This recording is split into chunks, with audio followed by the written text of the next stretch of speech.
Hi అండి, welcome to my channel. ఈరోజు మనం ఈ వీడియోలో క్యాప్సికమ్ ఎగ్ ఫ్రైని ఎలా తయారు చేయాలో చూద్దామా.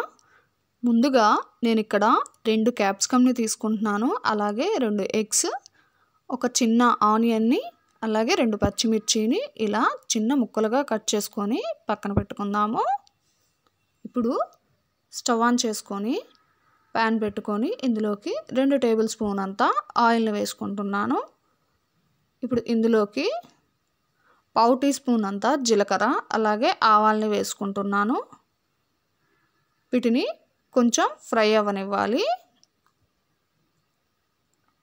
ఇప్పుడు ఇవి ఫ్రై అయిపోయాయి కదా, ఇందులోకి ఉల్లిపాయ ముక్కల్ని వేసేసుకుందాము, అలాగే పచ్చిమిర్చి ముక్కల్ని కూడా. వీటిని కొంచెం ఫ్రై అవ్వనివ్వాలి ఉప్పు వేసి, అలాగే 1/2 టీ స్పూన్ అంతా పసుపు కూడా. ఇప్పుడు ఇవి బాగా ఫ్రై అయిపోయాయి కదా, ఇందులోకి మనం కట్ చేసి పక్కన పెట్టుకున్న క్యాప్సికమ్ని వేసేసుకుందాము. ఇలా క్యాప్సికమ్ వేసాం కదా, ఒకసారి కలుపుకుందాము.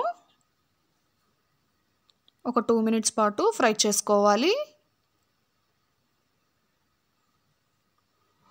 ఇప్పుడు క్యాప్సికమ్ బాగా ఫ్రై అయిపోయాయి కదా, ఇందులోకి 2 కోడిగుడ్లను వేసుకుంటున్నాను.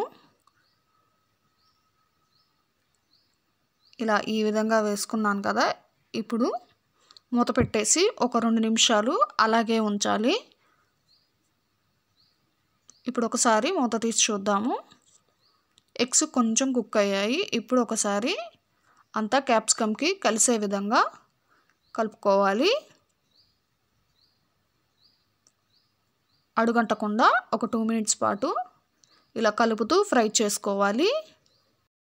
క్యాప్సికమ్తో ఎప్పుడూ ఒకేలాగా కాకుండా ఇలా ఒకసారి ఎగ్ వేసి చేయండి, చాలా బాగుంటుంది.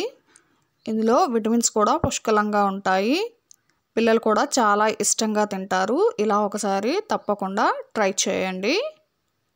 ఇప్పుడు ఎగ్ కూడా బాగా ఫ్రై అయిపోయింది కదా, ఇందులోకి ఒక టీ స్పూన్ అంతా కారాన్ని వేసుకుంటున్నాను. ఇప్పుడు కారం వేసుకున్నాం కదా, ఒక 1 మినిట్ పాటు కలుపుతూ ఫ్రై చేసుకోవాలి.